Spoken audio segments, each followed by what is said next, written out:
This is actually part 3 of a 3-part video series that I'm doing on boosting brain function. I've got to say, once again, just as a disclaimer, I'm not a doctor, I'm not a medical professional of any kind, I'm not a therapist. This information is for entertainment purposes only, and I have no ability to diagnose or treat conditions or anything along the lines of that. But as I've stated a number of times, both through these videos as well as on my website, my interest personally is to try to avoid getting Alzheimer's myself. My dad, Jim, died of Alzheimer's disease in 2016. I've written about it extensively, I've talked about it. In addition to that, my grandmother just passed at the end of June of this year, recording this in 2019, and she also had Alzheimer's disease. She didn't pass from the Alzheimer's, but she passed with it because it is a terminal illness in that respect. So Alzheimer's runs in both sides of my family, and therefore my risk is a little bit greater on account of that than it would be apart from it. So my own personal interest in trying to boost brain function is trying to boost my brain function, trying to make it more likely, if you want to say it, that my cognitive faculties will be functional for me for a longer period of time.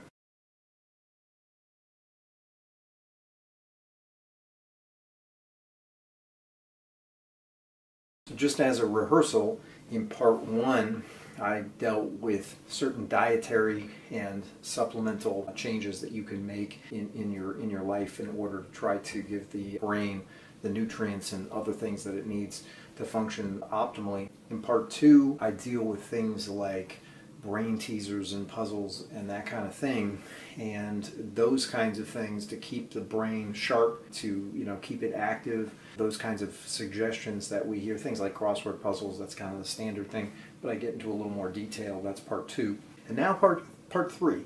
And part 3 for me is going to be about some memory aids.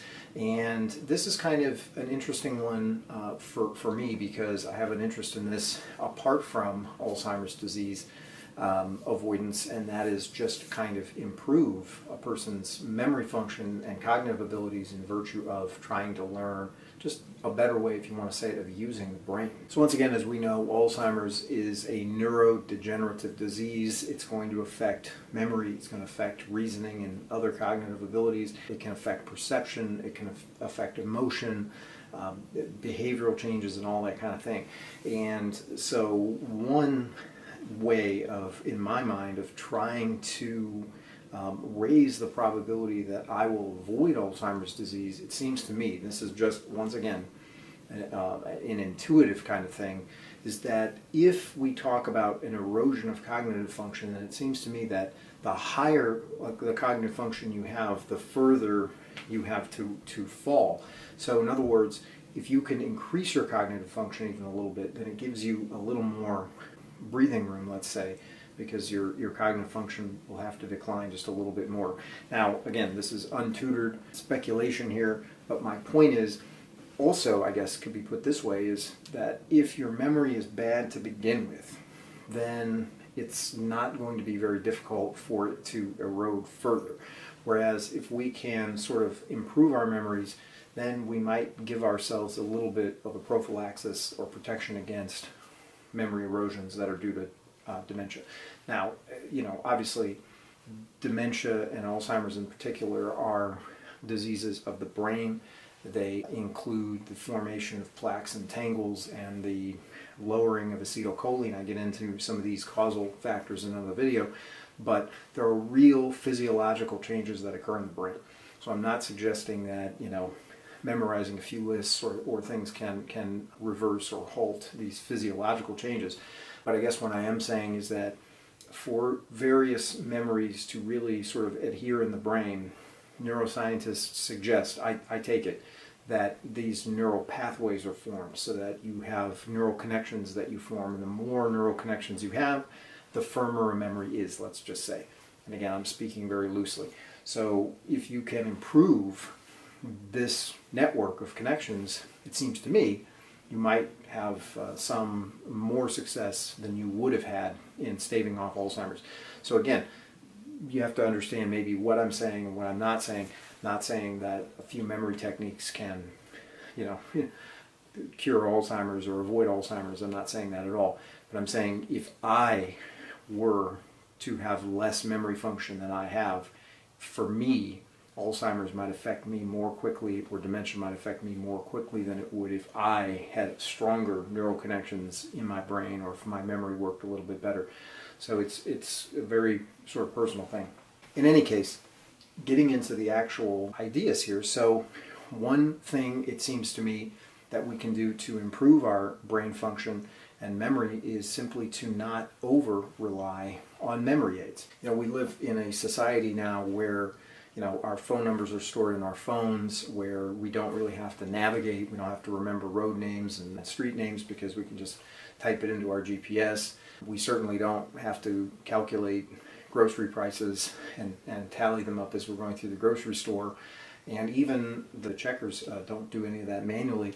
We rely heavily on computers. We rely heavily on memory assisting devices and memory aids and the like of this. In a way, it's like relying on an artificial memory for a lot of what we do. So one sort of initial tip might be try not to over-rely on these memory aids. And this is, again, going to piggyback on part 2, which talks a little bit about doing certain exercises to keep the brain functioning optimally as long as possible, to keep the brain active. And if you can, I think, memorize, let's say, a phone number instead of relying on the phone, or if you can do a calculation by hand instead of relying on a calculator or your phone, the calculator app now, or if you can navigate to a place using maps and your own cognitive ability rather than relying on your GPS. If you have the ability to do these things, doing them may keep the brain active. But in a lot of cases, we realize that human beings are, to a certain extent, not very good at remembering numbers. We're not very good at remembering names. We're really good, or at least comparatively better, at remembering faces and places. And you think some people give an evolutionary sort of rationale for this, is that we had to navigate, we had to be able to recognize friend from foe, we had to be able to recognize a safe place to hunt and fish and pick berries from a dangerous place to hunt and fish and pick berries. We didn't have to have names associated with these particularly, but we had to be able to recognize them. But regardless of the veridicality or the truthfulness of the accuracy of these explanations, the fact remains that in some cases our memories need an assist. And so it seems like we can give our memories an assist with a couple of strategies and a couple of techniques. And some of these techniques are not particularly difficult to learn. One of them is called the major system.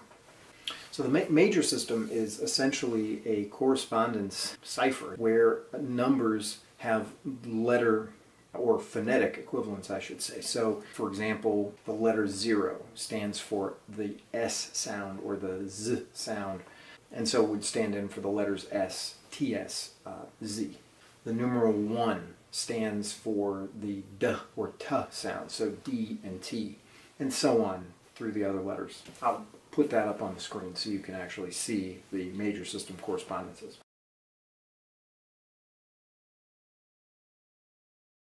So the point of the major system is to basically give our minds an assist when it comes to remembering number combinations. So let's take an example, and this is going to be a contrived example, but I feel like it's going to be the best way of illustrating the point. So suppose that I have to remember an account number, right? So let's say as part of my job or whatever, I have to remember an account number. And let's say the account number is I'm going to read it, 515417481, just some random collection of numbers, right? 515417481, okay? So hard to remember just that number combination. But what the major system allows us to do is to put a phonetical equivalent with each one of those numerals, and then using those phonetical equivalents, we can construct a more readily memorizable word or phrase. So for example, in the case of this particular number combination, we can actually assign each of the letters according to the major system chart to the various numerals we have to remember. So the 5, for example, would correspond with L. The T would correspond with 1. Then we have another 5, so we have another L. The 4 would correspond with R. The D with 1. The 7 with the C or the K sound. Another R there for the second 4. V stands for the 8, and a final T for the final 1. So the numeral string, right, 515417481, then becomes LTLRDCRVT. Now again, I have contrived this example to illustrate the point that you can then create these letter combinations, and so the letter combination then we would fill in between the consonants, we would fill in arbitrarily with vowels. And so if we do it in a particular way, we can actually get Little Red Corvette from the string of numerals. Now, Little Red Corvette is a little bit easier to remember. The prince, or the, whatever he is called now, the artist, or the artist formerly known as Prince or whatever, but Little Red Corvette, and you can actually then use that string, that phonetic string becomes more easily memorizable and memorable than the string of numbers. Now, obviously, when you encounter a number organically, or in the wild, so to speak, you just run across a number, you can't be certain that it's going to be translatable into a readily memorizable phrase.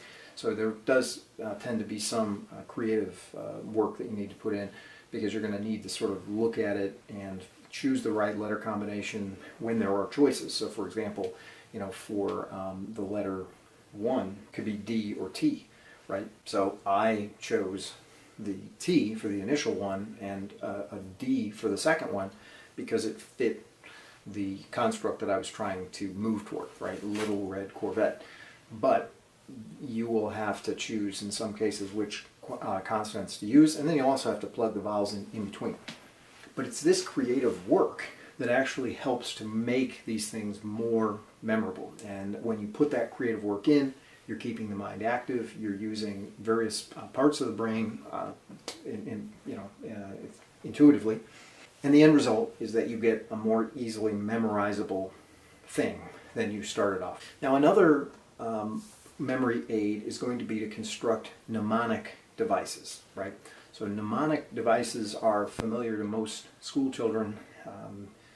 The Great Lakes are routinely memorized using the acronym HOMES, H-O-M-E-S. And the lakes, of course, in that regard, the Great Lakes are Huron, Ontario, Michigan, Erie, and Superior.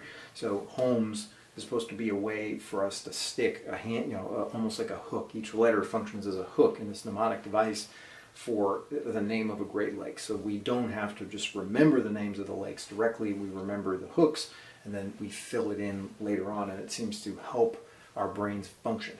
Now, that kind of mnemonic device is helpful, but unless you live in one of the northern areas around the Great Lakes, you might not think that the word homes has much resonance when it comes to the Great Lakes. I mean, I remember it just because, I don't know why. I mean, that just was I don't know why I remember that, homes.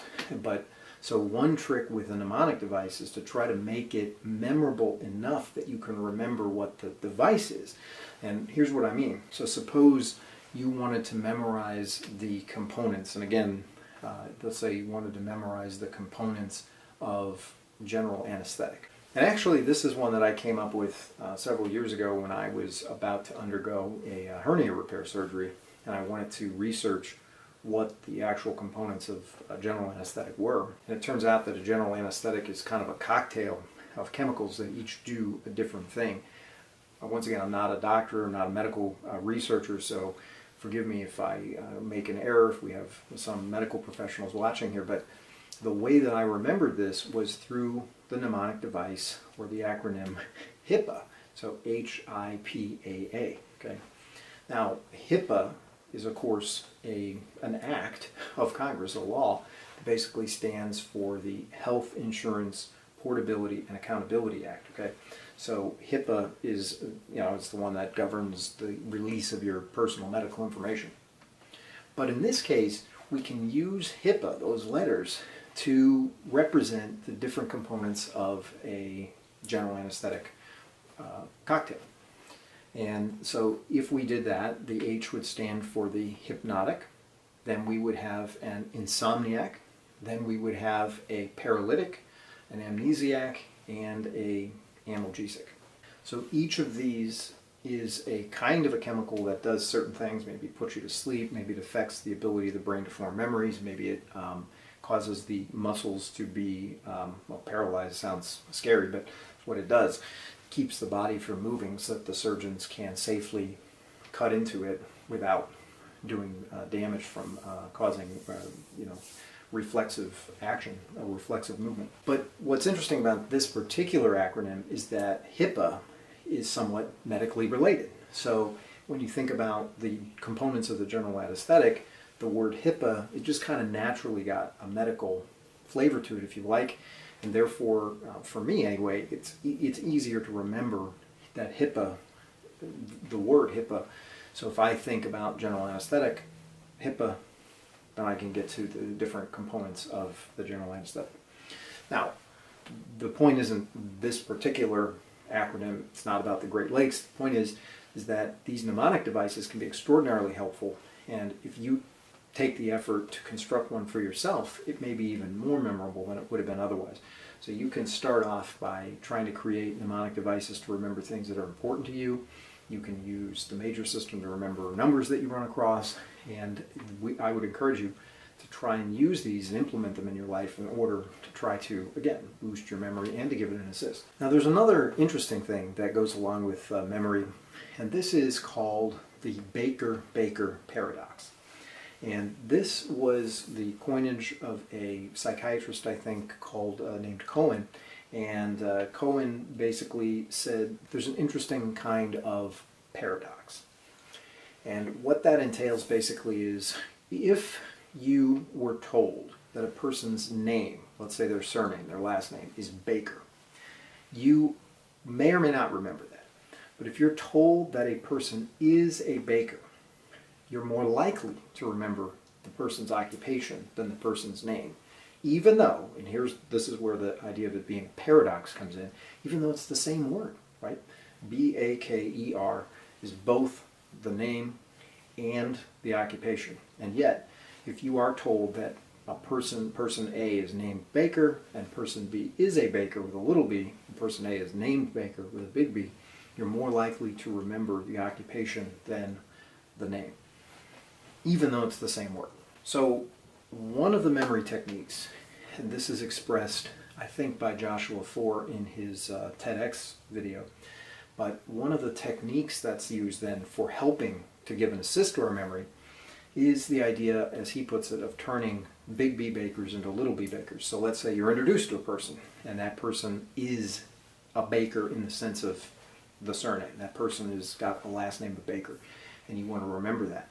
Then he encourages you to actually imagine that person covered in flour and wearing a baker's hat and smelling like freshly baked bread or whatever in your mind you associate a baker with being, baker occupationally. And so his idea there is that you can construct this memorable image, even though it may not be accurate. The person may not be a baker professionally, but your point in memorizing it that way is to make it a more vivid image that your brain is more readily able to recall. Now the final technique that I'm going to go over here is called variously a mind palace or a mental palace. And this, interestingly enough, seems to be familiar to some viewers of British television. So there's a psychological mentalist, he calls himself, named Darren Brown. Darren Brown has a number of videos where he both talks about building a mind palace and he actually demonstrates his use of it. And some of them are quite interesting. And again, in the British television series Sherlock, where Benedict Cumberbatch plays Sherlock Holmes in a kind of updated version of the Arthur Conan Doyle classic character, there are a couple of episodes that this mind palace idea figures in.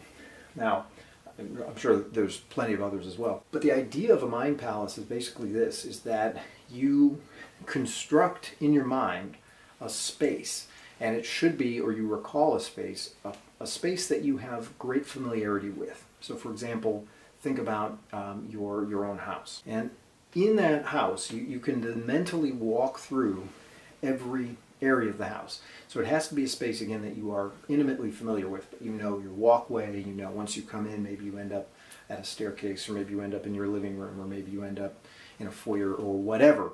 But once you have that space, then the idea is you can fill the space with things you have to remember. So as an example, so suppose you need to purchase a list of things. You have a list of things to purchase from the grocery store. Let's say to just grocery items, butter and eggs and milk, and potatoes and flour, regular type items you get at a grocery store. So the first thing you would do is you would try to encode each of these items in a memorable image.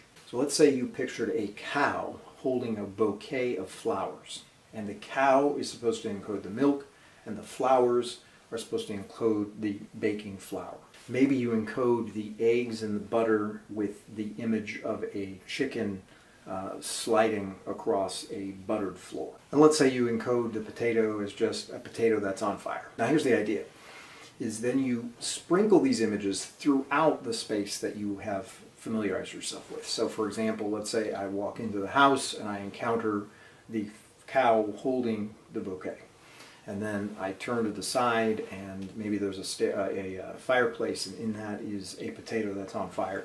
And then I proceed past into the kitchen, whereupon I see a chicken sliding across the tiled floor in the butter. And again, the cow is the milk, the bouquet is the baking flour, the potato is the potato, the chicken stands for the eggs, and the butter is the butter. So by walking through the environment and by remembering the vivid images that I created, I can essentially reconstruct my shopping list, or whatever it is you need to memorize. Now the idea of making the images absurd and vivid is to make them more readily recallable. And the idea of using a space with which you are familiar is obviously so that you can navigate that space very easily. And then the idea is you hide the items, or you position the items, I should say, along that space. Now, I think the reason that the technique is called the mind palace is because palaces are generally ornately furnished. They generally have a lot of little spaces with which to position items, and the palace itself often has very memorable features. So it may have been the case that when this technique was used many hundreds of years ago or more, the spaces that were used were often memorable themselves in order to facilitate recall. But a person can modify this in the current time with almost any space with which they're available. I mean, if you take walks, if you know, let's say you work in an office building and you know the office building well, you can use the office building. Let's say you take walks through a park and you know the park very well. Use the park. One caution is you don't want it to be a space, like you wouldn't want to picture a football field, for instance, and then hide things at the different markers necessarily, unless that really resonates with you, just because you may confuse yourself. If it was just an open green field, it may be difficult to recall the different items. In any case, again, I'm not an expert on these techniques, but these techniques are sort of suggested as memory assists, memory aids, kind of help us. And the one thing I would say is you got to realize too who this can be useful for and who it can't be for. I'm speaking right now in a position of trying to use it for myself, where I don't, knock on wood, have a diagnosis of dementia or Alzheimer's disease, and so my interest is to try and use these techniques to enhance or boost my memory in the hopes of helping, along with other strategies, to avoid Alzheimer's disease eventually. But if you have a relative who is in Alzheimer's, remember Alzheimer's comes in stages. So the stages are, I discuss them in another video, but just generally beginning stage, middle stage, late stage. So depending on where a person is, that person may or may not have the ability to utilize some of these techniques. So it's important not to aggravate a person with Alzheimer's disease by sort of taking away their memory aids. You won't want to take a person who's used to using, let's say, a phone for making calculations or for remembering numbers, and then suddenly try to get them to learn the major system. But part of the reason of trying to get these things in place before any kind of a diagnosis is, number one, you will have those techniques presumably to fall back on Number two, it may help to improve your memory so that if your memory is boosted a little bit, it might take more time to erode it. I mean, again, I'm not a medical researcher, but that's kind of my intuitive idea. But you wouldn't want to foist these techniques onto a person who's got severe memory impairment. Now, it may be that in early stage Alzheimer's, a person could profitably pick up some of these techniques and utilize them, and it might give them the boost that they need. And the diagnosis of dementia might give them a motivator to try and learn these things, you know, just because they have now been given the news that eventually their memory is going to severely erode due to the condition. But that would be a conversation. You'd know your relative, and that would have to be something that their personality would have to be agreeable to it and the like of that. So again, I'm not a doctor. This information is just for you know, general purposes, even for entertainment purposes. And I hope that if something I said was useful to you, you will just take a few seconds and like the video, maybe subscribe to the channel. I have other content that's in the works. I've got other videos right now on causes and risk factors and long-term care and various other topics that are related to Alzheimer's. And also I invite you to check out my website. That's alzheimersproof.com. And I appreciate you joining me today. Thank you so much.